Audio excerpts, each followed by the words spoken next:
विश्व का कौन सा देश गेहूं उत्पादन में सबसे आगे है? तो आंसर हो जाएगा चीन। जानकी रमन समिति का गठन किस उद्देश्य से किया गया था? तो यह प्रतिभूतियों के सौदे की जांच के लिए किया गया था। जो बॉन्ड्स होते हैं उनके इन्वेस्टिगेशन के लिए किया गया था। निगम कर किसके द्वारा लगाया जाता है? तो यह केंद्र सरकार के द्वारा लगाया जाता है। सबसे कम साक्षरता वाला केंद्र शासित प्रदेश कौन सा है? तो सबसे कम साक्षरता दर कहाँ है? तो दादर एंड नागर हवेली में है। मिश्रित अर्थव्यवस्था का क्या अर्थ होता है? तो जहां निजी व सार्वजनिक उद्योग साथ में काम करते हैं उसे मिश्रित अर्थव्यवस्था कहते हैं। उदाहरण के लिए जैसे यूएसए एक ऐसा देश है जहां सिर्फ निजी कंपनियां हैं। अगर बात करें रशिया की तो एक ऐसा देश है जहां सारी सार्वजनिक कंपनियां हैं। तो भारत में कैसी कंपनियां हैं? दोनों, सार्वजनिक भी हैं और निजी भी हैं। अगला क्वेश्चन है, पूर्व प्रधानमंत्रियों में से किसका नाम भारतीय करेंसी नोट पर देखा जा सकता है? तो यह डॉक्टर मनमोहन सिंह है। उसका कारण क्या है? क्योंकि ये पहले फाइनेंस मिनिस्टर रह चुके हैं। 1 रुपए के नोट पर किसके हस्ताक्षर होते हैं? तो यह केंद्रीय वित्त सचिव के हस्ताक्षर होते हैं। भारतीय रिजर्व बैंक यानी आरबीआई द्वारा 2005 में से पहले के नोट को बदलने के लिए घोषित अंतिम सीमा क्या थी? तो वह थी 30 जून 2016। प्रधानमंत्री जनधन योजना पीएमजेडीवाई के तहत किस राज्य ने 100% वित्तीय समावेशन हासिल कर लिया है? तो ये बहुत इंपॉर्टेंट क्वेश्चन है। तो वह राज्य है मेघालय। अगला क्वेश्चन है, 12 दिसंबर 1994 को GATT को यानी गैट को अस्तित्व समाप्त कर दिया गया तथा 1 जनवरी 1995 को इसके स्थान पर किस संस्थान को लागू किया गया था? किस संस्थान को बनाया गया था? तो यह विश्व व्यापार संगठन यानी WTO है। इसका हेडक्वार्टर कहाँ है WTO का? तो ये हो जाएगा जिनीवा, स्विट्जरलैंड में। अगले क्वेश्चन की बात करें, सबसे अधिक साक्षरता वाला केंद्र शासित प्रदेश कौन सा है? तो वह है लक्षद्वीप, जिसकी साक्षरता 92.28% है। सबसे अधिक लिंगानुपात वाला केंद्र शासित प्रदेश तो वह है पुडुचेरी। विश्व बैंक का मुख्यालय कहाँ स्थित है? तो यह वॉशिंगटन DC पे उपस्थित है। विश्व आर्थिक मंच का मुख्यालय कहाँ स्थित है? तो यह है कोलगिनी में, जो कि जिनेवा में उपस्थित है। विश्व आर्थिक मंच WEF कहलाता है, वर्ल्ड इकोनॉमिक फोरम कहलाता है। किसी कंपनी का वास्तविक स्वामित्व किसके पास होता है? तो यह होता है इक्विटी शेयर धारकों के पास। विश्व में खनिज तेल का सबसे बड़ा उत्पादक देश कौन सा है? तो वह है अमेरिका यानी USA। ब्रिटेन वुड्स सम्मेलन के परिणाम स्वरूप किस अंतर्राष्ट्रीय मौद्रिक संस्थान की स्थापना की गई थी? तो यह की गई थी इंटरनेशनल मॉनेटरी फंड या अंतर्राष्ट्रीय मुद्रा कोष की स्थापना, और यह की गई थी 1944 में। आसियान का केंद्रीय सचिवालय कहाँ स्थित है? तो यह है जकार्ता में स्थित। अच्छा, आसियान की बात करें तो आसियान का फुल फॉर्म क्या होगा? तो यह होगा साउथ ईस्टर्न एशियन नेशंस। इसका एस्टैब्लिशमेंट कब हुआ? तो 1967 में इसका एस्टैब्लिशमेंट होता है। जो हेडक्वार्टर की बात करें तो यह है जकार्ता में ही। उत्तरी अमेरिका मुक्त व्यापार समझौता, जिसे हम नाफ्टा के नाम से जानते हैं, कब अस्तित्व में आया था? तो यह 1 जनवरी 1994 में आया था। OEEC का नाम बदलकर आर्थिक सहयोग एवं विकास संगठन OECD या OECDI कब किया गया था? तो यह 1961 में किया गया था। OECDI का फुल फॉर्म क्या है? Organisation of economic corporation and development. अगला क्वेश्चन है, विश्व आर्थिक मंच की स्थापना कब की गई? तो यह 1971 में की गई थी। किस बैंक ने भारत की बिना संपर्क आधारित मोबाइल भुगतान सुविधा प्रारंभ की थी?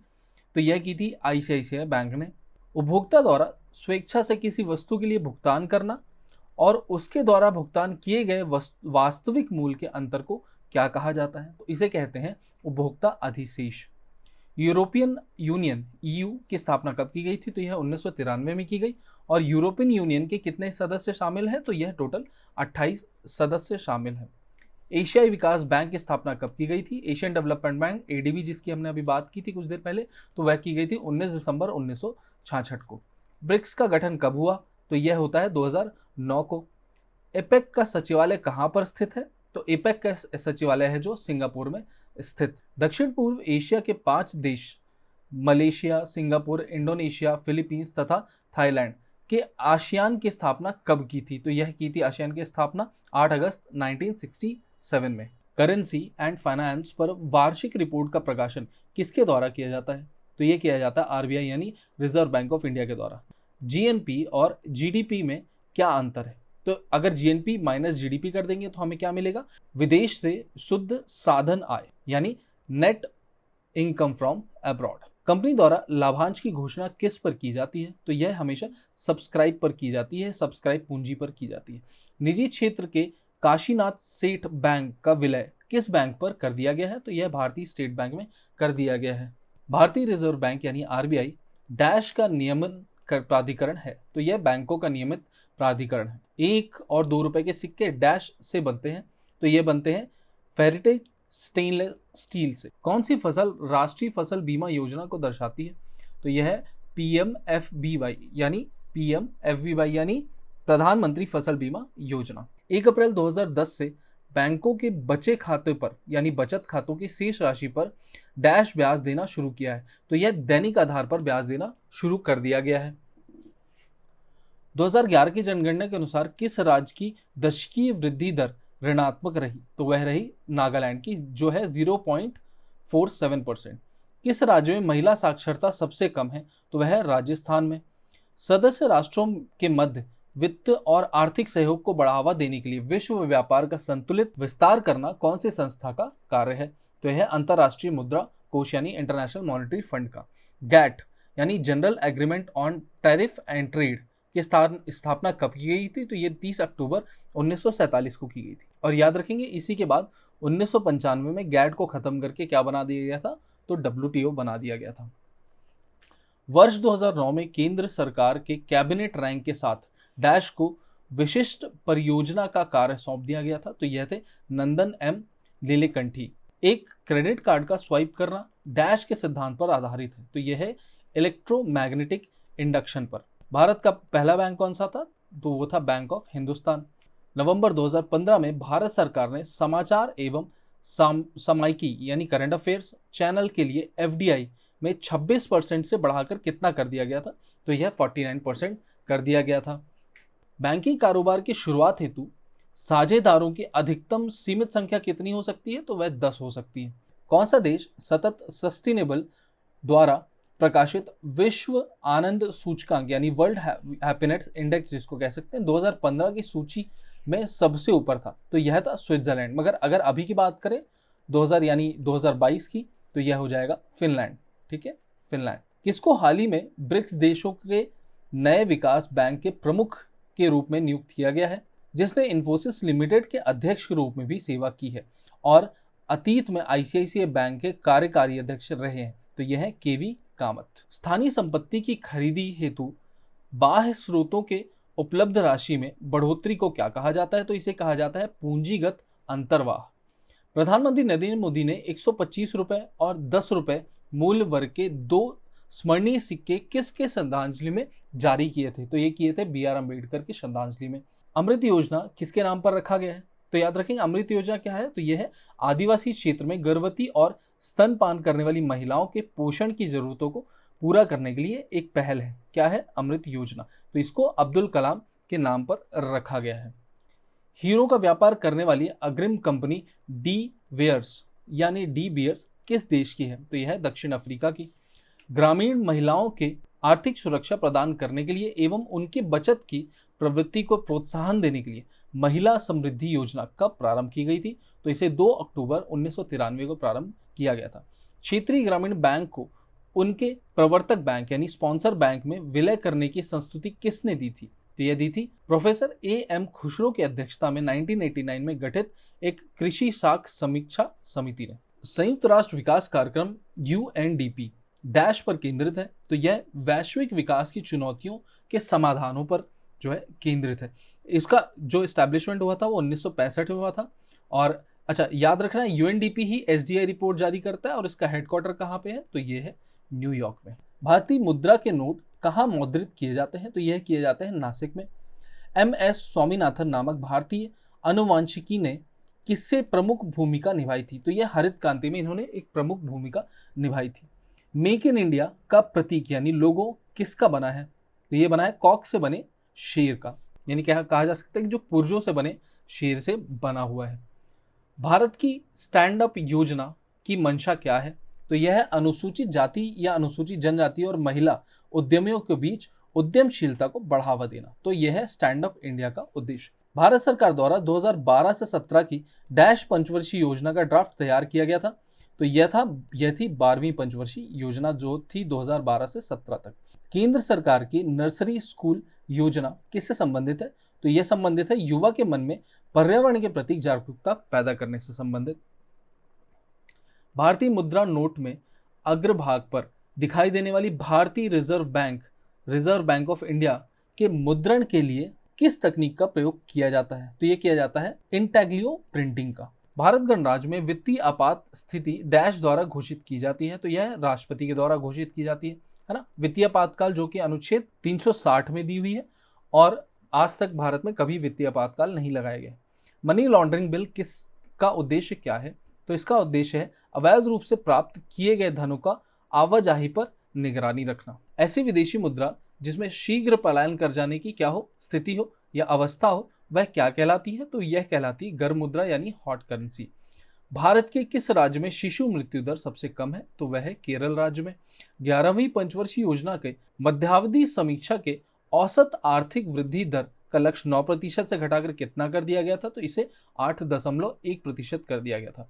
भारत में उत्तर प्रदेश राज्य का प्रथम स्थान किन किन उत्पादों में है? तो यह है खाद्यान्न उत्पादन में, दुग्ध उत्पादन तथा गन्ना उत्पादन एवं चीनी उत्पादन में प्रथम स्थान है उत्तर प्रदेश का। ईयू देश की साझा मुद्रा क्या है? तो यह है यूरो। यूरोपियन यूनियन यानी ईयू का मुख्यालय कहाँ स्थित है? तो यह ब्रुसेल्स में स्थित है। औद्योगिक क्रांति यानी इंडस्ट्रियल रिवॉल्यूशन सर्वप्रथम किस देश में लागू हुआ था? तो यह इंग्लैंड में लागू हुई थी। किसी विदेशी वित्तीय वर्ष में के लिए केंद्र सरकार का बजट घाटा किसे प्रदर्शित करता है? वह धनराशि जो सरकार को उधार लेनी पड़ती है, यानी एक देश में जब भी एक वित्तीय घाटा होता है तो उस घाटे को सरकार को उधारी लेनी अनिवार्य होगी। राष्ट्रीय निवेश निधि की स्थापना कब की गई थी? तो इसे 1 अप्रैल 2005 को स्थापित किया गया था। भारत में मान्यता प्राप्त स्टॉक एक्सचेंज की संख्या कितनी है? तो यह अभी 23 है, पहले ये 24 हुआ करती थी। राष्ट्रीय लेखा सांख्यिकी को क्या कहा जाता है? इसे श्वेत पत्र कहा जाता है। भारतीय लघु उद्योग विकास बैंक यानी सिडबी, जिसका फुल फॉर्म है small industrial development bank of India, का मुख्यालय कहाँ उपस्थित है? तो यह लखनऊ में उपस्थित है। भारतीय मानक ब्यूरो की स्थापना कब की गई थी? तो इसे 1947 में की गई थी। इसे BIS कहा जाता है ना, ब्यूरो ऑफ इंडियन स्टैंडर्ड कहा जाता है, और इसका न्यू दिल्ली में हेडक्वार्टर। विदेशी निवेश संबंधी विश्व निवेश रिपोर्ट किस संस्थान के द्वारा प्रतिवर्ष जारी की जाती है? तो ये अंकटाड के द्वारा जारी की जाती है। अंकटाड का फुल फॉर्म क्या है? United Nations conference on trade and development. कपास उत्पादन में विश्व में अग्रणी स्थान किस देश का है? तो यह मिस्र का है यानी इजिप्ट का है। भारत में पहली गरीब रथ एक्सप्रेस रेलगाड़ी किन 2 स्टेशनों के बीच चलाई गई थी? तो यह सहरसा और अमृतसर के बीच में चलाई गई थी। सहरसा कहाँ है? बिहार में उपस्थित है। इंडियन ऑयल कॉरपोरेशन द्वारा हरियाणा के किस जिले में एक रिफाइनरी की स्थापना की गई थी? तो यह पानीपत में की गई है। राष्ट्रीय शेयर बाजार यानी नेशनल स्टॉक एक्सचेंज का मुख्यालय कहाँ उपस्थित है? यह दक्षिण मुंबई या फिर आप कहेंगे मुंबई में उपस्थित है। और NSE को 1992 में स्थापित किया गया था। सबला योजना का दूसरा नाम क्या है? तो यह है राजीव गांधी किशोर अधिकारिता योजना। MCXSX क्या है? तो यह एक स्टॉक एक्सचेंज है जिसका क्या फुल फॉर्म है? Metropolitan stock exchange. भारतीय प्रतिभूति व्यापार निगम यानी SEBI security and exchange board of India की स्थापना कब की गई थी? तो यह 1994 में की गई थी। भारत की राष्ट्रीय आय और प्रति व्यक्ति आय की गणना का प्रथम प्रयास कब किया गया था और किसके द्वारा किया गया था? तो ये 1867-68 में दादा भाई नौरोजी के द्वारा किया गया था। भारत में निर्धनता के स्तर का आकलन किससे किया जाता है? तो यह परिवार के उपभोक्ता व्यय के आधार पर किया जाता है। उपभोक्ता की विचार का सिद्धांत किसने दिया था? तो यह अल्फ्रेड मार्शल ने दिया था। भारत में थोक मूल्य सूचकांक की अवधारणा पहली बार कब प्रचलन में आई? तो यह 1942 में प्रचलन में आई। आधार वर्ष की सूचकांक सदैव कितना होता है? तो सीधी सी बात है, आधार वर्ष का सूचकांक जो है 100 ही होगा क्योंकि वह आधार वर्ष है। राजा चेलैया समिति का गठन कब किया गया था? तो यह 1991 में किया गया था। किस चीज से संबंधित है राजा चेलैया समिति? तो ये टैक्स यानी करों के सुधार के संबंध में सुझाव दिया था इन्होंने। संपदा कर भारत में कब लागू किया गया? तो ये 1957 में लागू किया गया था। प्रगतिशील कर व्यवस्था में आय बढ़ने के साथ करों की दर पर क्या प्रभाव पड़ता है? तो प्रगतिशील में आय के साथ जो कर हैं वो बढ़ते हैं, और प्रतिगामी कर व्यवस्था में आय बढ़ने के साथ करों में क्या प्रभाव पड़ता है? तो आय बढ़ने के साथ करों में कमी आती है। तो भारत में अगर पूछा जाए कौन सी व्यवस्था है, तो प्रगतिशील व्यवस्था है। एक अध्यादेश के माध्यम से SEBI को संवैधानिक सदस्य का दर्जा कब प्रदान किया गया था? तो यह 30 जनवरी 1992 को प्रदान किया गया था। अध्यादेश भारतीय संविधान के कौन सा अनुच्छेद में दिया है? तो वह आर्टिकल 123 में दिया है। भारतीय साधारण बीमा निगम GIC जनरल इंश्योरेंस कॉर्पोरेशन ने कब से काम करना प्रारंभ किया? तो यह 1 जनवरी 1973 से काम करना चालू किया। मुद्रा बाजार के भाग कौन से हैं? तो यह है असंगठित क्षेत्र, संगठित क्षेत्र में बैंकिंग तथा मुद्रा बाजार के उपबाजार। राष्ट्रीय शेयर बाजार की संस्तुति 1951 में किस समिति ने की थी? तो यह की थी फेरवानी समिति ने। राष्ट्रीय उत्पादकता परिषद एनपीसी नेशनल प्रोडक्टिविटी काउंसिल की स्थापना कब की गई? तो 1958 में की गई। चंद्रशेखर समिति का संबंध किससे है? तो यह शेयर बाजार से है। प्रति व्यक्ति आय की गणना का सूत्र क्या होता है? तो यह राष्ट्रीय आय या राष्ट्रीय जनसंख्या होती है। किसी देश के व्यक्तियों एवं परिवारों को एक लेखा वर्ष में सभी स्रोतों से वास्तविक में प्राप्त साधन आय तथा वर्तमान हस्तांतरित भुगतान का योग क्या कहलाता है? तो इसे प्रति व्यक्ति आय कहते हैं, पर कैपिटा इनकम कहते हैं। किस देश के साथ संयुक्त राष्ट्र संघ ने ऑयल फॉर फूड वार्ता की है? तो ये इराक के साथ की गई है। राजकोषीय घाटे का अर्थ क्या होता है? सरकारी व्यय माइनस कर एवं गैर कर राजस्व प्रतिप्राप्तियां। भारत की पहली स्वर्ण रिफाइनरी कहाँ स्थापित की गई है? तो यह सिरपुर महाराष्ट्र में स्थापित की गई है। केंद्रीय मूल्यवर्धन सेनवैट यानी सेंट्रल वैल्यू एडिशन टैक्स आरोपित किया जाता है उत्पादन और अंतिम बिक्री के मध्य प्रत्येक चरण पर। भारत की किस बैंक में कोई व्यक्ति अपना व्यक्तिगत खाता नहीं खोल सकता? तो वह आरबीआई है यानी रिजर्व बैंक ऑफ इंडिया। विश्व बैंक का मुख्यालय कहाँ उपस्थित है? तो यह वॉशिंगटन डीसी में उपस्थित है। अर्थतंत्र में ज्ञान, तकनीकी की कुशलता, शिक्षा आदि को क्या माना जाता है? तो यह मानव पूंजी माना जाता है। भारत सरकार के बजट के आंकड़ों में कुल व्यय और कुल प्राप्तियों के बीच अंतर को क्या कहा जाता है? तो इसे बजट घाटा या बजट डेफिसिट कहा जाता है। भारतीय बाजार को किन किन भागों में विभाजित किया गया है? तो यह किया गया राजस्व बजट तथा पूंजी बजट भागों में। मुक्त व्यापार क्षेत्र यानी फ्री इकोनॉमिक जोन घोषित किया जाने वाला भारत का पहला निर्यातक प्रसंस्करण क्षेत्र कौन सा है? तो यह है सांता क्रूज। मुद्रास्फीति यानी इन्फ्लेशन से किसे लाभ होता है? तो ऋणी यानी जिसने कर्ज लिया है उसे लाभ होता है। भारत से संघ सरकार के व्यय का सर्वाधिक महत्व मद है ब्याज भुगतान, यानी अपने बजट से भारत सबसे ज्यादा ब्याज का भुगतान करता है। भारत के फॉरेन एक्सचेंज रिजर्व किसके संरक्षण में रखा जाता है? तो आरबीआई के संरक्षण में रखा जाता है। यूरोपियन यूनियन की सर्वनिष्ठ यानी कॉमन करेंसी क्या है? तो ये यूरो है। समाचार पत्रों के अक्सर आने वाले आईपीओ का अर्थ क्या होता है? तो ये होता है इनिशियल पब्लिक ऑफरिंग। जब भी कोई नई कंपनी खुलती है और स्टॉक मार्केट में रजिस्टर होती है तो वह अपना आईपीओ जारी करती है। एफडीआई का अर्थ है फॉरेन डायरेक्ट इन्वेस्टमेंट। 11वीं पंचवर्षीय योजना में कितनी विकास दर का लक्ष्य रखा गया था? तो यह 9% रखा गया था। प्रधानमंत्री भारत जोड़ो परियोजना किस विषय से संबंधित है? तो यह हाईवे का डेवलपमेंट से संबंधित है। आम आदमी बीमा योजना किसको सामाजिक सुरक्षा प्रदान करता है? तो जो गरीबी रेखा से नीचे जीवन यापन कर रहे हैं उन सभी भूमिहीन ग्रामीण श्रमिकों को। किसे प्लास्टिक मनी कहा जाता है? तो यह क्रेडिट कार्ड तथा डेबिट कार्ड को कहा जाता है प्लास्टिक मनी। कौन सा सूचकांक किसी देश के लोगों की आय संभाविता, साक्षरता स्तर, शिक्षा और जीवन स्तर मापने के लिए तैयार किया गया है? तो यह है मानव विकास सूचकांक यानी एसडीआई, ह्यूमन डेवलपमेंट इंडेक्स। इसे कौन जारी करता है? तो ये जारी करता है यूएनडीपी यानी यूनाइटेड नेशन डेवलपमेंट प्रोग्राम। पूंजी बाजार की विनियमन कैपिटल मार्केट रेगुलेटर कौन है? तो वो है SEBI, security and exchange board of India. पद ब्रिक्स में आर किसके लिए इस्तेमाल किया जाता है? तो आर मतलब रशिया होता है। किस विदेशी बैंक की भारत में सर्वाधिक शाखा है? तो यह है ब्रिटेन के स्टैंडर्ड चार्टर्ड बैंक की। नैस्डैक की सूचीबद्ध होने वाली पहली भारतीय कंपनी कौन सी है? तो वो इन्फोसिस है। नैस्डैक क्या है? न्यूयॉर्क स्टॉक एक्सचेंज का शेयर बाजार है, न्यूयॉर्क का शेयर बाजार है। भारत में क्रेडिट रेटिंग एजेंसी का विनियमन यानी रेगुलेटर कौन होता है? तो वो सेबी होता है। बैंक ऑफ बड़ौदा की ब्रांडिंग पंक्ति, ब्रांड लाइन क्या है? तो इंडियाज इंटरनेशनल बैंक इसका ब्रांड लाइन है। बैंक ऑफ बड़ौदा का लोगो क्या है? तो यह है बड़ौदा सन। भारत में आजकल बहुत से बैंक अपने ग्राहकों को एम बैंकिंग सुविधा देते हैं। एम बैंकिंग में एम इस्तेमाल किसके लिए किया जाता है? तो यह मोबाइल के लिए किया जाता है। द्वीप विकास प्राधिकरण यानी आइलैंड डेवलपमेंट अथॉरिटी का अध्यक्ष कौन होता है? तो वह हमेशा प्रधानमंत्री होते हैं।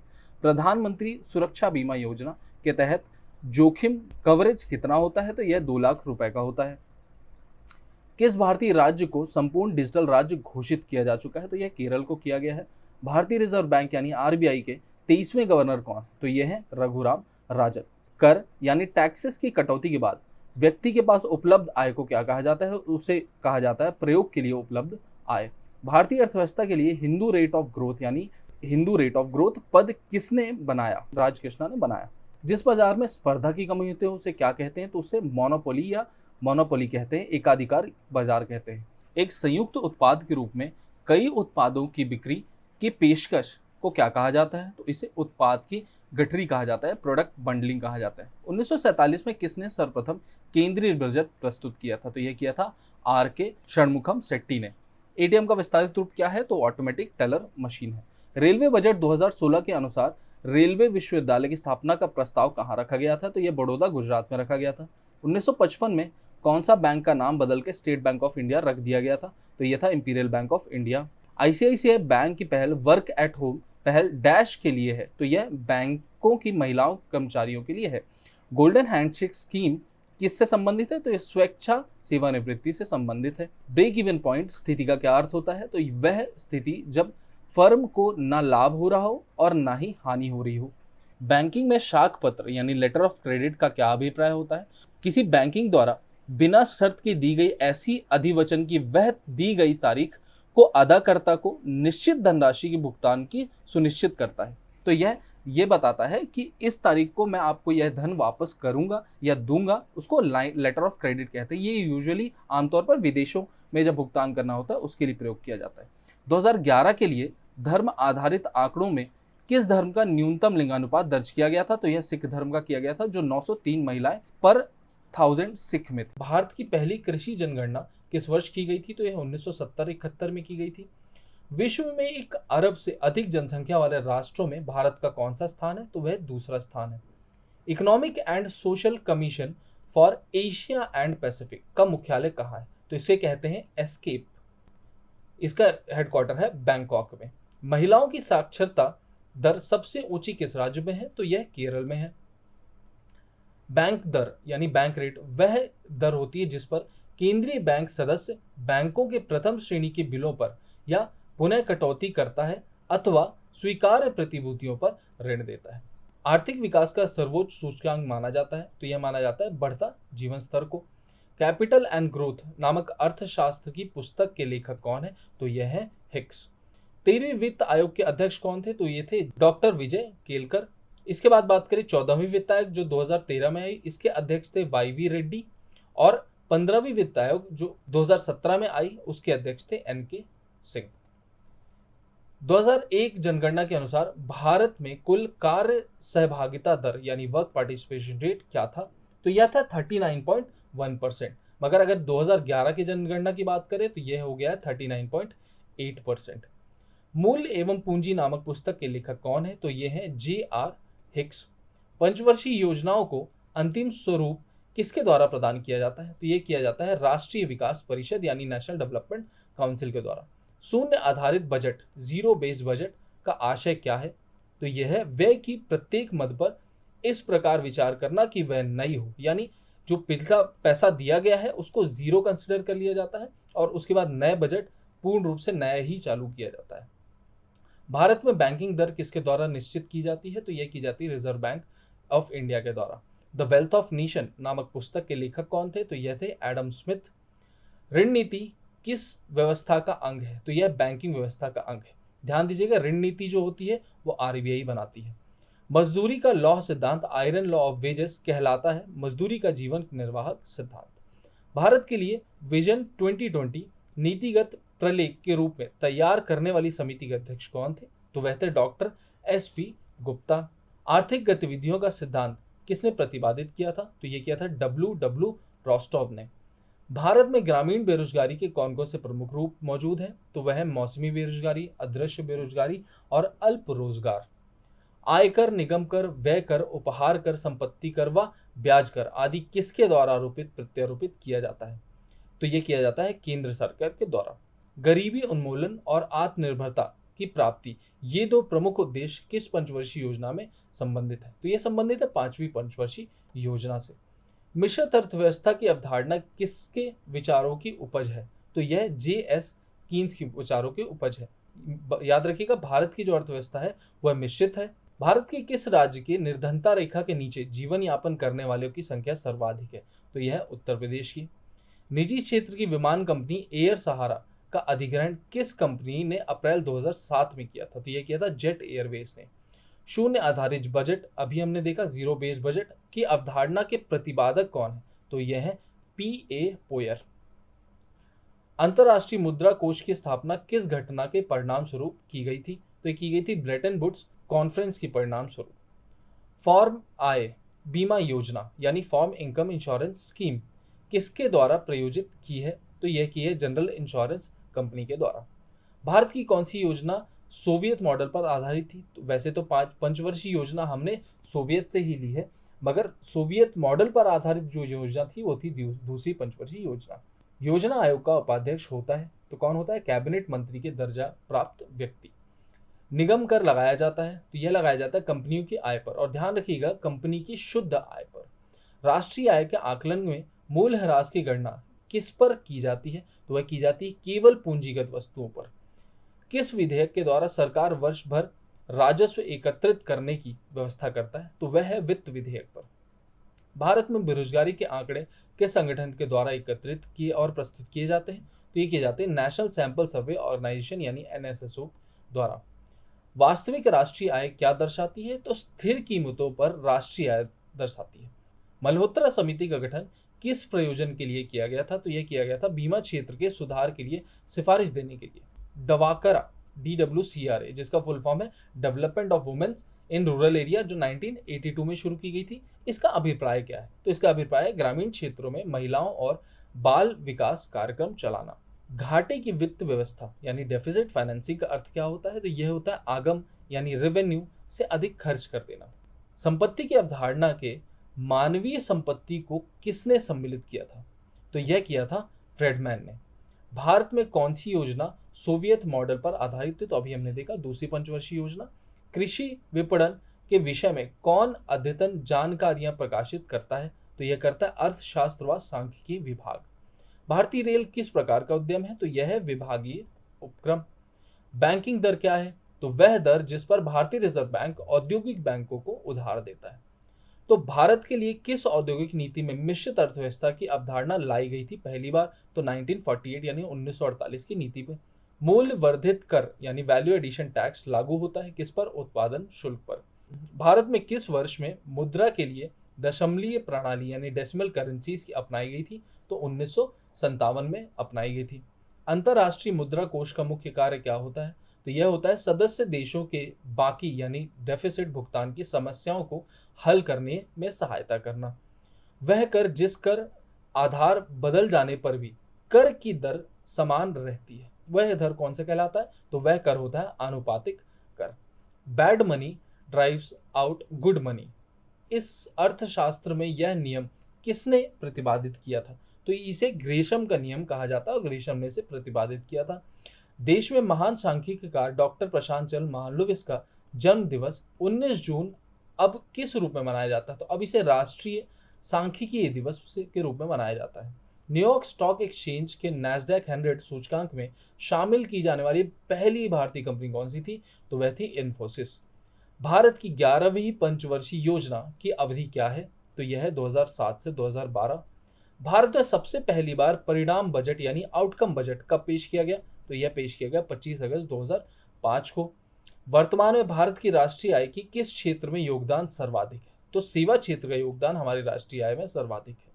इंडिया ब्रांड इक्विटी फंड का उद्देश्य क्या है, तो यह है IT क्षेत्र में पूंजी की व्यवस्था करवाना। म्यूचुअल फंड तथा स्टॉक मार्केट को प्रतिबद्ध करने की मूल अधिकारी रेगुलेटरी अथॉरिटी कौन होती है, तो वह होती है भारतीय प्रतिभूति एवं विनिमय बोर्ड यानी जिसको हम सेबी के नाम से जानते हैं, security and exchange board of India. योजना आयोग के अनुसार किसी व्यक्ति की शहरी क्षेत्र में निर्धनता की रेखा से नीचे मानने के लिए कितनी औसत कैलोरी प्रतिदिन होनी चाहिए, तो 2100 से अगर नीचे किसी की कैलोरी इनटेक है डेली की, ठीक है, इससे नीचे कोई कैलोरी लेता है तो उसे हम निर्धनता के नीचे मानते हैं। निर्धनता की स्थिति के लिए डाटा कौन सा संगठन एकत्रित करता है, तो ये NSSO करता है। भारतीय सरकार के बजट के कुल घाटे में किस घाटे का सबसे अधिक योगदान है, तो यह है राजकोषीय घाटे का। संसद में बजट पूर्व आर्थिक समीक्षा किस मंत्रालय द्वारा प्रस्तुत की जाती है, तो यह वित्त मंत्रालय के द्वारा प्रस्तुत की जाती है। आर्थिक नियोजन किस सूची का विषय है, तो यह समवर्ती सूची का विषय है। भारत में बीमा कंपनियों के लिए मुख्य विनियमन प्राधिकरण कौन सा है, तो यह है IRDA यानी insurance regulatory development authority of India. Banking में एटीएम का अर्थ होता है, तो ये होता है ऑटोमेटिक टेलर मशीन। राष्ट्रीय विकास परिषद का पदेन सचिव कौन होता है, तो यह होता है योजना आयोग का सचिव। व्यापारिक बैंक के लिए SLR यानी वैधानिक तरलता अनुपात यानी स्टैट्यूटरी लिक्विडिटी रेशियो क्या होता है, तो कुल जमाओं का वह प्रतिशत जो नियमानुसार बैंक अपने पास या तो नगद मुद्रा या तो स्वर्ण अथवा अनुमोदित प्रतिभूतियों के फॉर्म में तरल रूप में रखता है, उसे क्या कहते हैं, SLR कहते हैं। मुद्रा वही है जो मुद्रा का कार्य करे। मुद्रा की यह परिभाषा किस अर्थशास्त्री ने दी थी, तो यह दी थी हार्टले बिदर्स ने। भारतीय रुपए की विनिमय दर संबंधित है, तो यह संबंधित है चुनी हुई मुद्राओं के समूह से। यह किसका विचार है कि मुद्रा जो समाज के लिए अनेक लाभों का स्रोत है, नियंत्रण के अभाव में हमारे लिए संकट और अशांति का कारण बन सकती है, तो यह कहा था रॉबर्टसन ने। केंद्रीय सरकार के राजस्व व्यय का सबसे महत्वपूर्ण घाटा कौन सा है, तो वह है ब्याज भुगतान, यानी जो भी हमने कर लिया है, लोन लिया है, उस पर हम ब्याज भुगतान सबसे ज्यादा करते हैं। MNREGA, Mahatma Gandhi national rural employment guarantee act, जो योजना भारत सरकार द्वारा ग्रामीण रोजगार गारंटी अधिनियम 2005 से संचालित कब शुरू की गई थी, तो यह 1 अप्रैल 2008 से शुरू की गई थी।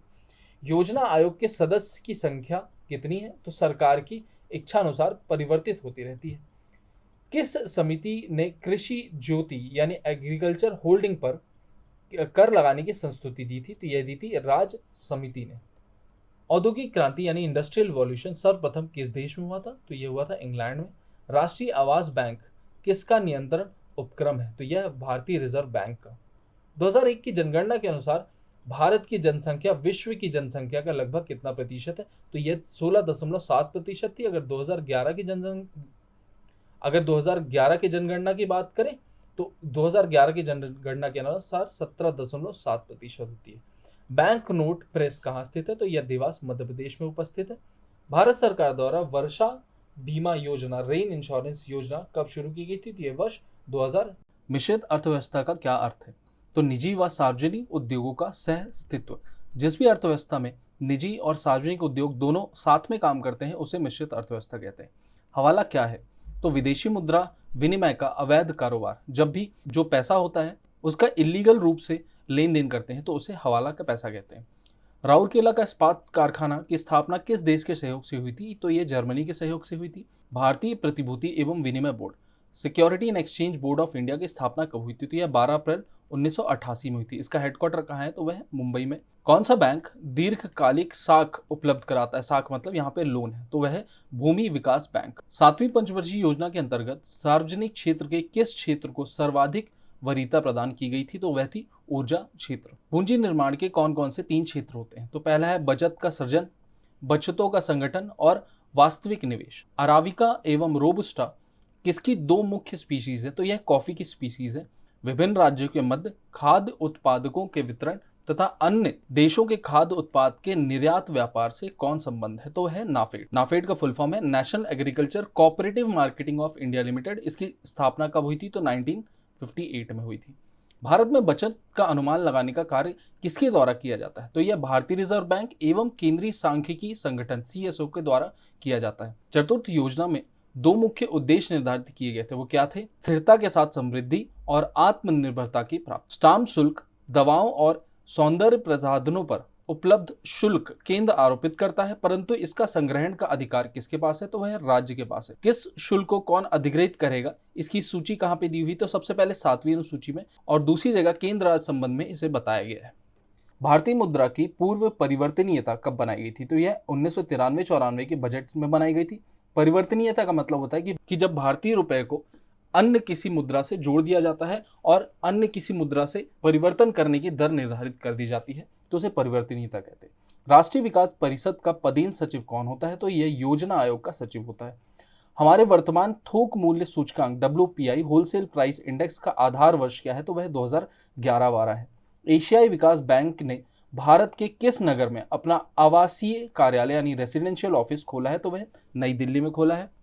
किस जनसंख्या दशक में भारत की जनसंख्या नकारात्मक रही है? तो 1911-1921 के बीच। भारत में अनवरत योजना यानी रोलिंग प्लान किस अवधि में अपनाई गई थी? तो यह 1978 से लेकर 1983 तक अपनाई गई।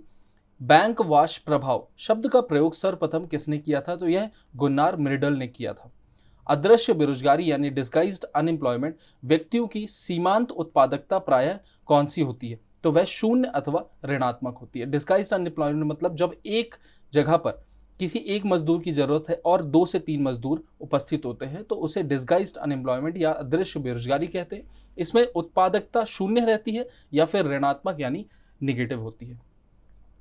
किन करों को केंद्र आरोपित करता है और इससे प्राप्त राजस्व का विभाजन केंद्र और राज्य सरकार के मध्य वित्त आयोग की सिफारिश के अनुसार होता है? तो यह है आयकर व केंद्र उत्पादन शुल्क। ग्रामीण क्षेत्रों में कौन सी बेरोजगारी पाई जाती है? तो यह है मौसमी बेरोजगारी, जहां मौसम के अनुसार बेरोजगारी पाई जाती है। The theory of economic growth पुस्तक के लेखक कौन थे? तो वो थे W.A. लेविस। अर्थव्यवस्था के लिए विकास के लिए केंद्रीकृत नियोजन सर्वप्रथम अपनाया गया था किसके द्वारा? तो यह पूर्व सोवियत संघ के द्वारा, यानी जो पंचवर्षीय योजना का प्लान था वो हमने सोवियत संघ से लिया है। सतलज नदी पर निर्मित किस बांध के पास से राजस्थान नहर निकलती है? तो वह है हरिके बांध। केंद्रीय गंगा प्राधिकरण की स्थापना कब की गई थी? तो 1985 में की गई थी।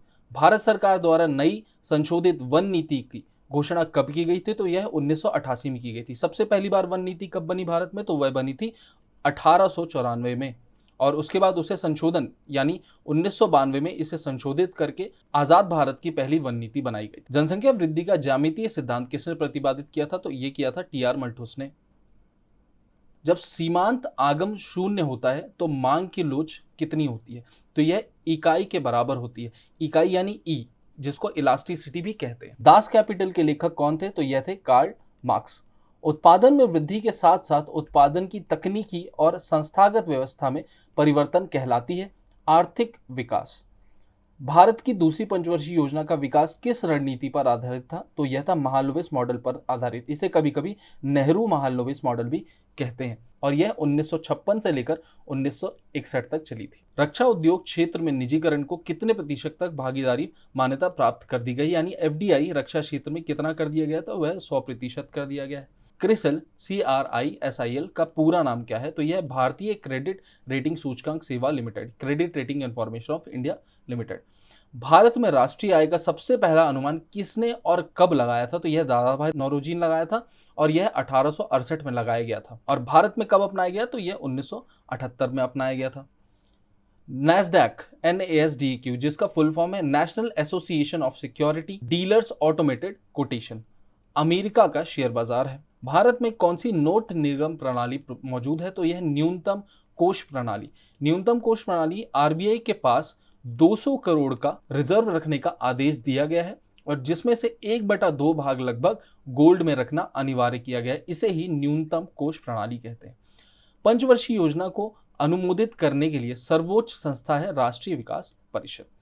रिजर्व बैंक के दिशा निर्देश के अनुसार गैर बैंकिंग वित्तीय company non banking finance corporation के पास कम से कम कितना राशि स्वयं के नेटवर्थ फंड होना आवश्यक है? 25 लाख रुपए की। बिरला औद्योगिक समूह ने किस विदेशी कंपनी के साथ संयुक्त उपकर स्थापित करके भारत में बीमा कारोबार प्रारंभ किया है? तो यह है सन लाइफ, यानी जो सन लाइफ इंश्योरेंस आप जानते हैं।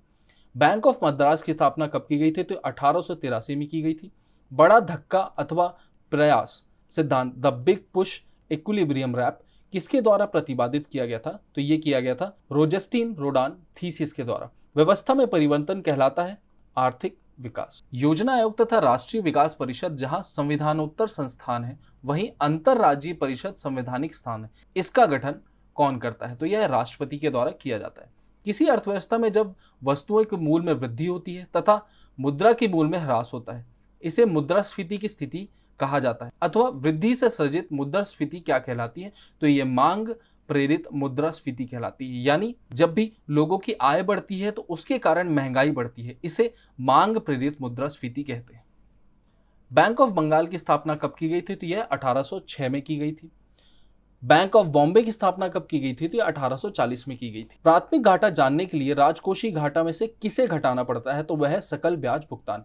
अगर आपको वास्तविक घाटा जानना है तो आपने जो ऋण पर ब्याज की दर चुकाई है उसको राजकोषीय घाटा से माइनस करना पड़ेगा। संसद द्वारा पारित सूचना का अधिकार कानून देश भर में जम्मू कश्मीर को छोड़कर किस तिथि में लागू किया गया था? तो ये 12 अक्टूबर 2005 में लागू किया गया था। ध्यान देने वाली बात यह है कि जम्मू कश्मीर में भी अब ये लागू हो चुका है। भारतीय जीवन बीमा निगम की स्थापना कब की गई थी? ये 1965 में की गई थी और इसका हेडक्वार्टर कहाँ है? तो ये है मुंबई में। किस उत्पाद पर शुद्धता के सिलसिले में हॉलमार्क चिन्ह अंकित किया जाता है? तो यह स्वर्ण आभूषण यानी सोने पे हॉलमार्क लगाया जाता है।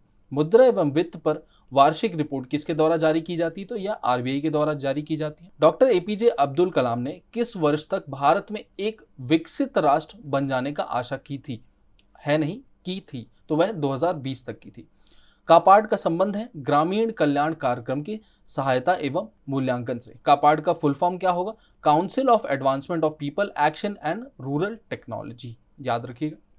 भारत में सबसे अधिक संख्या किस विदेशी बैंक की है? तो वह है ANZ प्रिविलेज बैंक की। मुद्रा बाजार पर प्रतिबंधात्मक नियंत्रण किसका होता है? तो यह भारतीय रिजर्व बैंक यानी आरबीआई का होता है। भारतीय औद्योगिक विकास बैंक की स्थापना कब हुई? तो यह 1 फरवरी 1964 को हुई।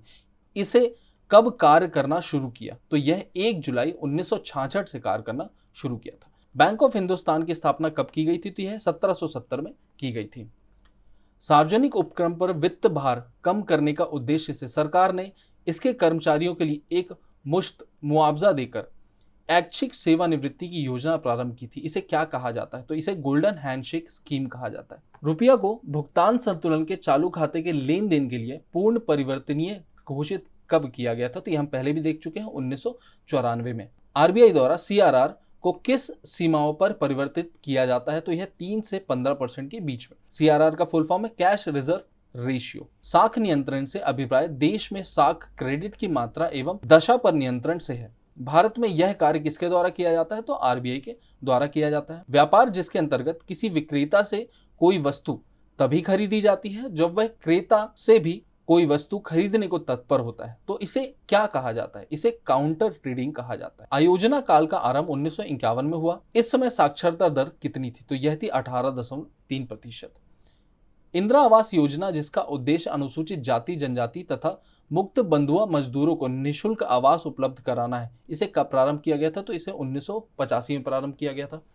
किसी राष्ट्र में विकास हो रहा है या नहीं, इस तथ्य का अन्वेषण का प्रारंभिक अस्त्र क्या होता है? तो वह होता है सकल घरेलू उत्पाद की समृद्धि दर। कुल श्रम शक्ति का कितना भाग संगठित क्षेत्र में कार्य कर रहा है? लगभग 7%। संगठित क्षेत्र क्या होता है? ऐसा क्षेत्र जिसकी जानकारी सरकार को होती है उसे संगठित क्षेत्र कहते हैं।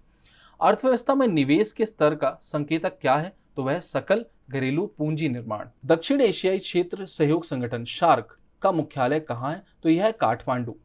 शार्क का उद्घाटन कब हुआ था? तो 1985 में हुआ था। इसके सदस्य कौन कौन से हैं? तो याद रखना पड़ेगा आपको इसके सदस्य अफगानिस्तान, पाकिस्तान, भूटान, इंडिया, म्यांमार, नेपाल, पाकिस्तान और श्रीलंका।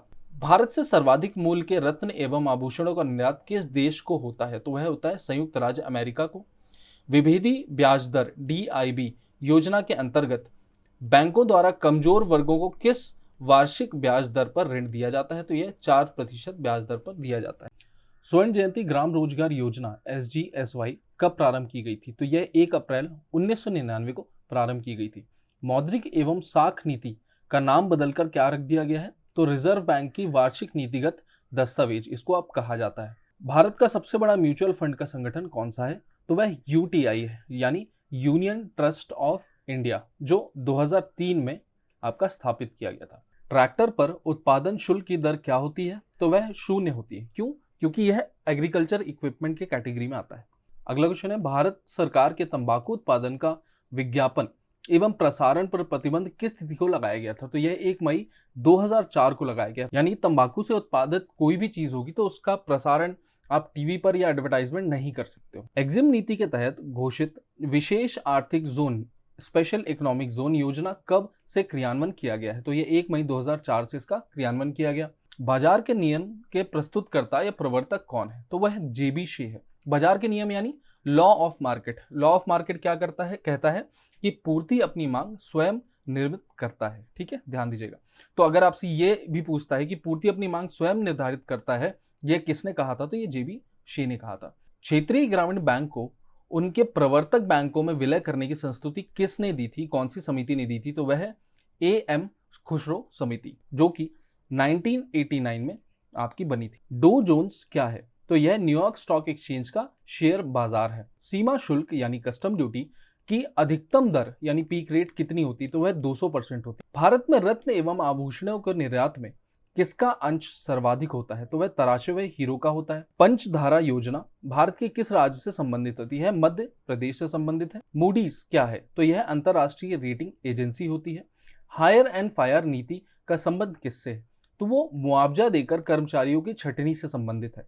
सप्तऋषि समिति का संबंध किससे है, तो वह स्वदेशी चाय उद्योगों को सुदृढ़ बनाने हेतु सुझाव देने से संबंधित है। राष्ट्रीय नमूना सर्वेक्षण संगठन यानी नेशनल सैंपल सर्वे ऑर्गेनाइजेशन की स्थापना कब की गई थी, तो यह 1950 में की गई थी। भारत एशिया प्रशांत पोस्टल यूनियन यानी यूपीयू यूनिवर्सल पोस्टल यूनियन का सदस्य कब बना था, तो यह 1964 में बना था। जिला उद्योग केंद्र की स्थापना कब की गई थी, तो यह 1977 में की गई थी। आईसीआईसीआई भारतीय औद्योगिक साख एवं निवेश निगम लिमिटेड यानी industrial credit and investment corporation of India की स्थापना कब की गई थी, तो यह 1955 में की गई थी और इसका हेडक्वार्टर कहाँ है, तो यह गुजरात में है। महाजन समिति का संबंध किससे है, तो यह चीनी उद्योग से है। खाद्य एवं कृषि संगठन FAO food and agriculture organisation का मुख्यालय कहाँ स्थित है, तो यह रोम में स्थित है। विश्व में इंटरनेट उपभोक्ताओं की सर्वाधिक संख्या किस देश में है, तो वह चीन में है। और भारत कौन से नंबर पर है, तो वह सेकंड या दूसरे नंबर पर है। विश्व बैंक की उदार ऋण प्रदान करने वाली खिड़की किसे कहा जाता है, तो यह अंतर्राष्ट्रीय विकास संगठन इंटरनेशनल डेवलपमेंट अथॉरिटी को कहा जाता है। मीरा सेठ समिति का संबंध किससे है, तो यह हथकरघा के विकास से है। केंद्र सरकार द्वारा चुनिंदा सेवाओं पर आरोपित कर की दर वर्तमान में क्या है, तो 12.5 है। अच्छा, कुछ वस्तुएं जो जीएसटी से बाहर हो जाती है या जो जीएसटी में आ नहीं पाती है, जिसको समवर्ती वस्तुएं कहते हैं, उनमें 12.5% की दर लगा करती है। भारत में गन्ना का सर्वाधिक उत्पादन करने वाला राज्य कौन सा है, तो वह उत्तर प्रदेश है। विश्व में सर्वाधिक तेज गति से रेलगाड़ी चलाने का श्रेय किस देश को दिया जाता है, तो आप जानते हैं जापान को दिया जाता है। कन्या विद्या धन योजना किस राज्य में प्रारंभ की गई थी, तो यह यूपी यानी उत्तर प्रदेश में प्रारंभ की गई थी। फॉर्च्यून 500 में शामिल एकमात्र भारतीय कंपनी कौन सी है, तो वो IOC यानी इंडियन ऑयल कॉर्पोरेशन है। राउरकेला में इस्पात कारखाने की स्थापना किसके सहयोग से की गई थी, तो वह जर्मनी के सहयोग से की गई थी। मास्ट्रिक्ट समझौता या संधि का मुख्य उद्देश्य क्या था, यूरोप का एकीकरण यानी जो यूरोपियन यूनियन जिसको आप जानते हैं वो बना है, वो मास्ट्रिक्ट ट्रीटी से ही या समझौते से ही बना है। बैंक नोट प्रेस कहाँ उपस्थित है, तो वह देवास मध्य प्रदेश में उपस्थित है। ध्यान दीजिएगा कि 1 रुपए से बड़े नोट कौन छापता है, तो वह RBI ही छापता है। चाय के उत्पादन एवं उपभोग में विश्व में किस देश का प्रथम स्थान है, तो वह भारत का है। मनरेगा के तहत प्रत्येक परिवार को 1 वर्ष में कितने दिन का रोजगार मिलता है, तो वह 100 दिन का मिला करता है। आबिद हुसैन समिति का संबंध किससे है, तो वह लघु उद्योगों के प्रोत्साहन से है। विश्व में सर्वाधिक सहकारी संगठन किस देश में है, तो वह भारत में। सहकारी संगठन क्या होते हैं, कोऑपरेटिव सोसाइटीज। कृष्ण क्रांति का संबंध किससे है, तो यह खनिज तेल में आत्मनिर्भरता से है। माशेलकर समिति का संबंध किससे है, तो यूरो 2 मानकों की प्राप्ति से है। यूरो 2 क्या है, यूरो 2 मानक जो है गाड़ियों से संबंधित है। गोस्वामी समिति का संबंध किससे है, तो यह चुनाव सुधार से है। चुनाव सुधार से 2 और समितियां बहुत फेमस हैं जो आपसे पूछी जाती हैं, वो है इंद्रजीत गुप्ता समिति और तारकुंडे समिति। ये दोनों समितियां भी याद रखिएगा। कच्चा तेल उत्पादन में प्रथम 3 देश कौन से, तो वह रूस, सऊदी अरब और अमेरिका है। अच्छा, अगर आपसे पूछा जाए कि भारत में सबसे ज्यादा तेल कहां से निकलता है, तो वह मुंबई हाई से निकलता है, मुंबई हाई से। प्राकृतिक गैस उत्पादन में प्रथम 3 देश कौन से हैं, तो वह अमेरिका, रूस और कनाडा है। और भारत में पूछा जाए तो भारत में जो प्राकृतिक गैस निकलती है वो सबसे ज्यादा आसाम से निकलती है। कोयला उत्पादन में प्रथम 3 देश कौन से हैं, तो वह चीन, अमेरिका और भारत। तीसरे नंबर पे भारत है। और भारत में अभी की लेटेस्ट करंट अफेयर की न्यूज है कि छत्तीसगढ़ भारत में सबसे ज्यादा कोयला उत्पादन करने वाला राज्य बन गया है। परमाणु बिजली उत्पादन में प्रथम 3 देश कौन से हैं, तो वह अमेरिका, फ्रांस और जापान। और भारत की बात करें तो भारत के कुल विद्युत उत्पादन का 3.3% जो है वह परमाणु ऊर्जा से बनता है। जल विद्युत उत्पादन में प्रथम 3 देश कौन से हैं, तो चीन, ब्राजील और कनाडा। रूस के साखलिन वन तेल क्षेत्र में भारत की कितने फीसद हिस्सेदारी है, तो वह 20%। केंद्रीय रेशम अनुसंधान प्रशिक्षण संस्थान की स्थापना कहाँ की गई थी? तो वह मैसूर कर्नाटका में एवं बरहमपुर में की गई थी। केंद्रीय टसर अनुसंधान प्रशिक्षण संस्थान कहाँ स्थित है? तो यह रांची झारखंड में स्थित है। याद रखिए टसर एक प्रकार का रेशम होता है। केंद्रीय ईरी अनुसंधान संस्थान कहाँ पे स्थित है? तो वह मेहंदी पाथर मेघालय में उपस्थित है। और ईरी भी एक प्रकार का रेशम है जो भारत में बहुत ज्यादा प्रसिद्ध है। कागज का सबसे बड़ा उत्पादन राज्य कौन सा है? तो वह पश्चिम बंगाल है। HCL संयंत्र कहाँ स्थित है? तो वह खेतड़ी राजस्थान में स्थित है। संरक्षण का उद्देश्य क्या होता है? देश में उद्योगों की सहायता करना। संरक्षण शब्द का यहाँ पे मतलब है कि उद्योगों से। संरक्षण की सबसे प्रमुख एवं प्रचलित विधि कौन सी है? तो प्रशुल्क तथा आयात कर। यानी अगर हमारे भारतीय उद्योगों को बचाना है या उनका संरक्षण करना है तो आयात कर आपको बढ़ा देना चाहिए। जो हमने अभी पढ़ा कि वो अधिकतम कितना हो सकता है? 200%। विश्व के कुल विदेशी व्यापार में भारत का कितना अंश है? तो वह 2% है। एक गैर बैंकिंग वित्तीय कंपनी से बैंकिंग बैंक के रूप में रूपांतरित होने वाली देश की पहली बैंक कौन सी है? तो वह टोक्यो महिंद्रा बैंक। कौन सी वस्तु और उसके उत्पादन की बिक्री सीमित करने के लिए इसको विज्ञापनों पर प्रतिबंधित लगाने का निर्णय सरकार ने किया था, जिससे संबंधित अधिनियम में मसौदे को मंत्रिमंडल ने मंजूरी प्रदान कर दी है? तो वह तंबाकू व इसके उत्पादों पर है। VRS क्या है? अधिक या अवांछनीय कर्मचारियों की छटनी के उद्देश्य से आकर्षक प्रतिपूर्ति पैकेज का साथ स्वैच्छिक सेवानिवृत्ति योजना। जब भी किसी कंपनी से, किसी सरकारी कंपनी से एम्प्लॉई या एम्प्लॉइज को निकालना होता है तो एक आकर्षक पैकेज देके उनसे रिटायरमेंट की उम्मीद की जाती है। स्कॉर्पियो नाम का बहुउपयोगी वाहन किस प्रमुख ऑटोमोबाइल कंपनी ने बनाया है? तो वह महिंद्रा ने बनाया है। केरल के पर्यटन विभाग का आदर्श वाक्य क्या है? ईश्वर का अपना देश, God's own city. World development report किस संस्थान का एक वार्षिक प्रकाशन है? तो यह अंतरराष्ट्रीय पुनर्निर्माण एवं विकास बैंक IRDB का एक वार्षिक रिपोर्ट है। उत्तरांचल में भारत हेवी इलेक्ट्रिकल कारखाना कहाँ स्थित है? तो यह हरिद्वार में स्थित है। देश में आवश्यक वस्तुएं चावल एवं गेहूं का संकट रोधी भंडारण यानी बफर स्टॉक मेंटेन करना किस संस्थान के द्वारा बनाया जाता है? तो यह भारतीय खाद्य निगम यानी फूड कॉर्पोरेशन ऑफ इंडिया के द्वारा बनाया जाता है। FCI जो है 1965 में गठित हुआ था और इसके 5 जोन हैं भारत में। कुटीर ज्योति कार्यक्रम का संबंध किससे है? ग्रामीण विद्युतीकरण से। विंग्स ऑफ फ्रीडम योजना किसके लिए लागू की गई थी? तो यह इंडियन एयरलाइंस के लिए लागू की गई थी। भारत देश में किस शहर की जनसंख्या सर्वाधिक है? तो यह मुंबई की है। C2 लागत का प्रयोग किस प्रकार के मूल्य निर्धारण के लिए किया जाता है? तो यह न्यूनतम समर्थन मूल्य का निर्धारण करने के लिए किया जाता है। C2 का फुल फॉर्म होता है कॉम्प्रिहेंसिव कॉस्ट, यानी कितना लागत किसी किसान को लगी होगी उसका उत्पादन करने में, किसी फसल का उत्पादन करने में, उसे C2 कहा जाता है। यह किसके लिए होता है? मिनिमम सपोर्ट प्राइस, जिसको हम MSP के नाम से जानते हैं, उसके लिए। गेहूं, चना, सरसों एवं मक्का में से खरीफ की फसल कौन सी है? तो वह मक्का है। रिजर्व बैंक का निर्देश के अनुसार सार्वजनिक क्षेत्र के वाणिज्यिक बैंकों को अपनी कुल साख का कितना प्रतिशत कृषि क्षेत्र को उपकर देना पड़ता है? यानी 18%। सार्वजनिक क्षेत्र के बैंकों को 18% लोन जो है कृषि क्षेत्र को देना पड़ता है। प्रथम पंचवर्षीय योजना में किस क्षेत्र को सर्वोच्च प्रधानता दी गई थी? तो वह कृषि क्षेत्र को दी गई थी। दामोदर घाटी निगम द्वारा किस 4 बड़े बांधों का निर्माण किया गया था? तो वो है तिलैया, कोनार, मैथान और पंचेट। जो दामोदर वैली प्रोजेक्ट है वो सबसे पहला भारत का मल्टी पर्पस रिवर प्रोजेक्ट था जो 1948 में चालू किया गया था आजादी के बाद। पॉलिटिक्स ऑफ चरखा नामक पुस्तक के लेखक कौन है? तो यह JB कृपलानी है। भारत में के किस राज्य के पुरुषों की तुलना में महिलाओं की जनसंख्या अधिक है? तो केरल में पुरुषों के मुकाबले महिलाओं की जनसंख्या अधिक है। विश्व में स्वर्ण की सर्वाधिक खपत किस देश में होती है? तो वह भारत में होती है। माही नदी घाटी योजना से किस राज्य को लाभ मिलता है? तो यह गुजरात को मिलता है। कोयली परियोजना की स्थापना के लिए किस देश से सहयोग मिला है? तो वह रूस से मिला है।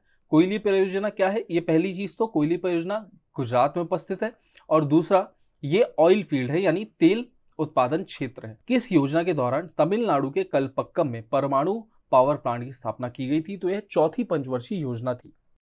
जनवरी 1950 में जयप्रकाश नारायण ने एक योजना बनाई थी। उस योजना का नाम क्या था? तो वो योजना थी सर्वोदय योजना। भारत में विदेशी विनिमय संचय का प्रतिरक्षक कौन होता है? तो वह RBI होता है।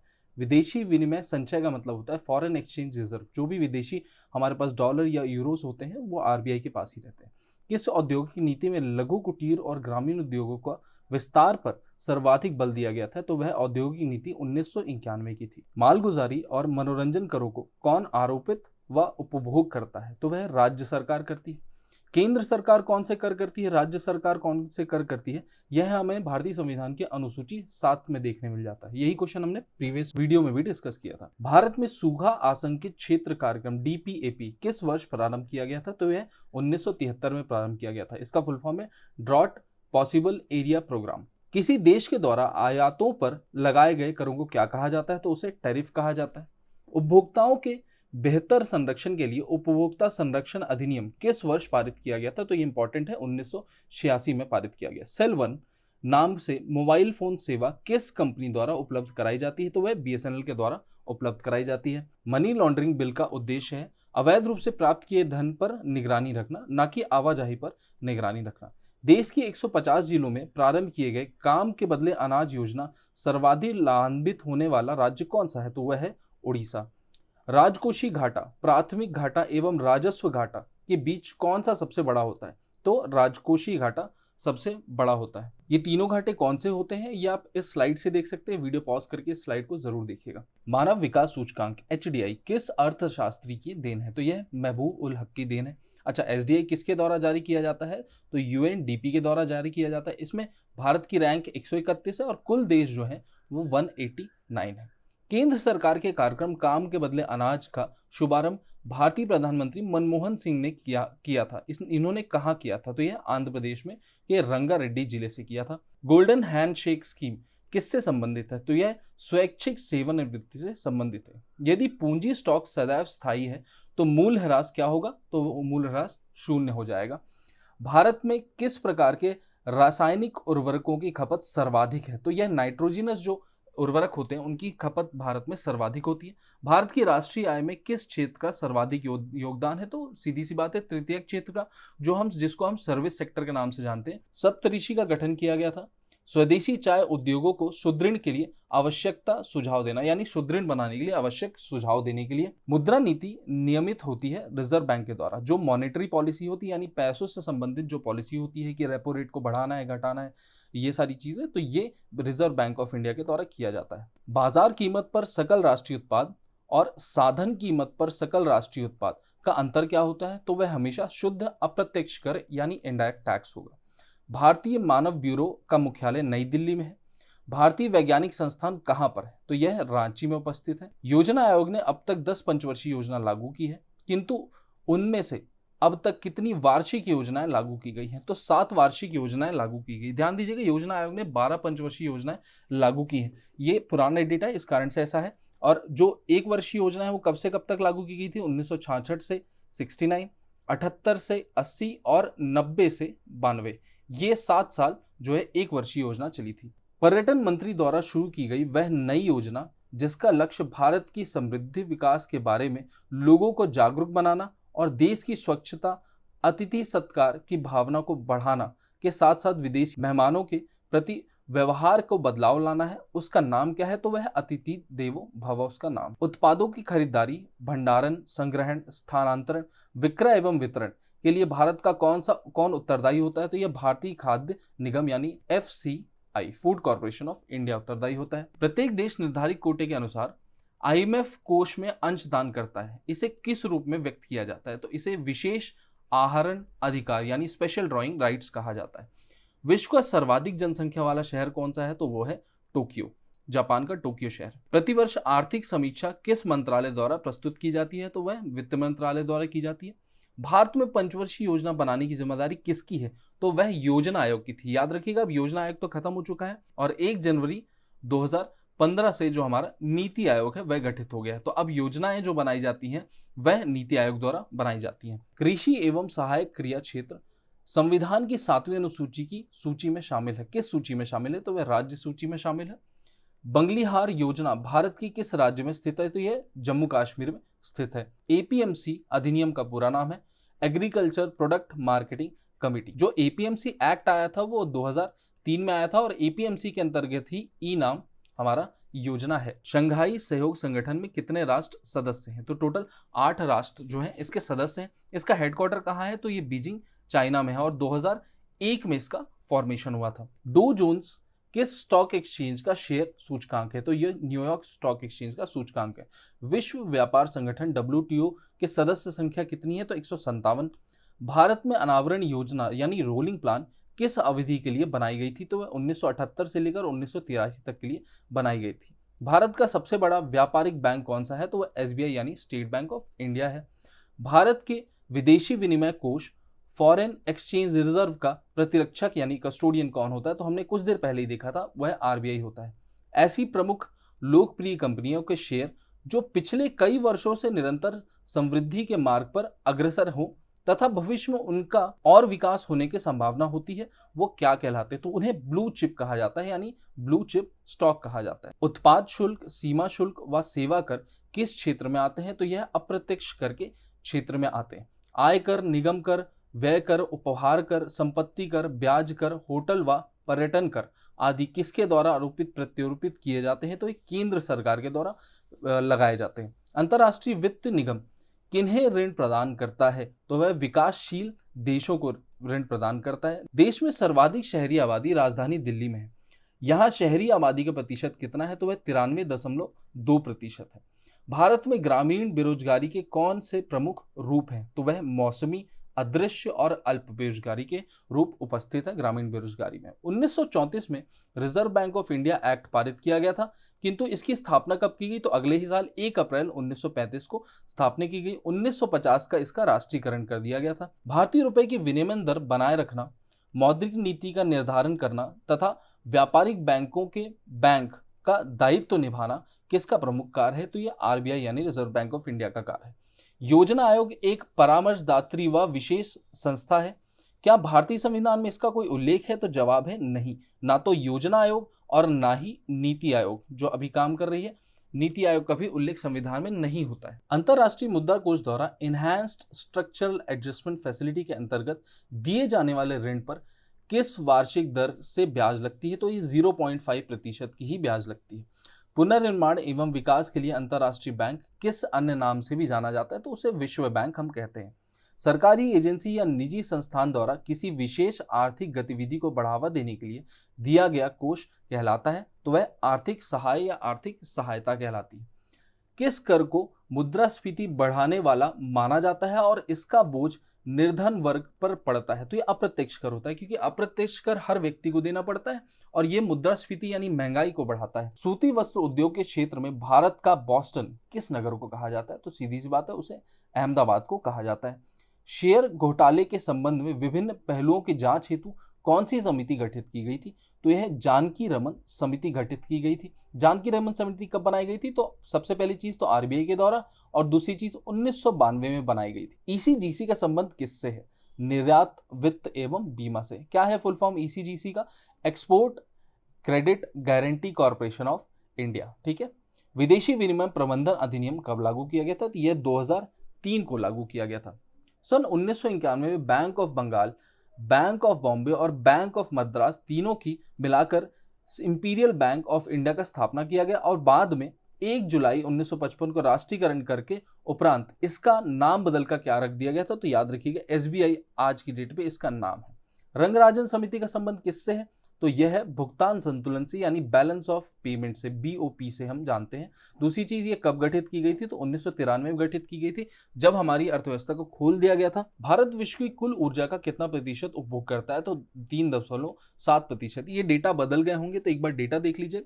बाकी आपको ये याद रखना कि जो भारत है वो तीसरे नंबर का सबसे ज्यादा बिजली का उत्पादक देश है और भारत में सबसे ज्यादा थर्मल पावर प्लांट से बिजली बनाई जाती है, जिसका उपयोग किया जाता है वो है कोल, हमारे कोयले का उपयोग करते हैं।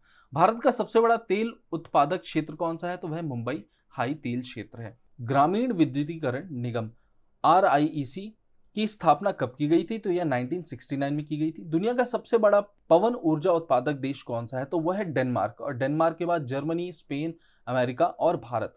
अच्छा, भारत का 10% जो बिजली का उत्पादन है वो पवन ऊर्जा से ही किया जाता है, ध्यान रखिएगा। 1999-2000 में पूंजी खाते में रुपए की पूर्ण परिवर्तनीयता बनाने के लिए किस की अध्यक्षता में एक कमेटी गठित की गई थी? तो यह S तारापुर की अध्यक्षता में की गई थी। वर्तमान में कितने उद्योगों को अनिवार्य लाइसेंसिंग की परिधि में रखा गया है? तो कुल 6 उद्योग हैं। ऐसे उद्योग हैं जिनमें लाइसेंस अनिवार्य है, जिसमें लेना ही पड़ेगा। करेंसी एंड फाइनेंस पर वार्षिक रिपोर्ट का प्रकाशन किसके द्वारा किया जाता है? तो ये आरबीआई यानी रिजर्व बैंक ऑफ इंडिया के द्वारा प्रतिवर्ष किया जाता है। पानी पंचायत योजना किस राज्य से संबंधित है? यह उड़ीसा से संबंधित। विश्व का कौन सा देश संयुक्त राष्ट्र संघ के साथ किए गए ऑयल फॉर फूड समझौते का प्रत्यक्षता संबंध है? तो इराक का है। ग्रामीण विद्युतीकरण निगम की स्थापना कब की गई थी? तो 1969 में की गई थी। किस बैंक का नाम बदलकर 1 जुलाई 1955 को स्टेट बैंक ऑफ इंडिया रख दिया गया था? तो अभी हमने देखा इंपीरियल बैंक ऑफ इंडिया। गैर निष्पादित परिसंपत्तियों के मामले में वित्त संस्थानों में अग्रणी स्थान किसका है? तो वह भारतीय औद्योगिक विकास बैंक का है, industrial development bank of India का है। प्लानिंग एंड द पुअर पुस्तक के लेखक कौन थे? तो वो थे बी एस मिन्हास।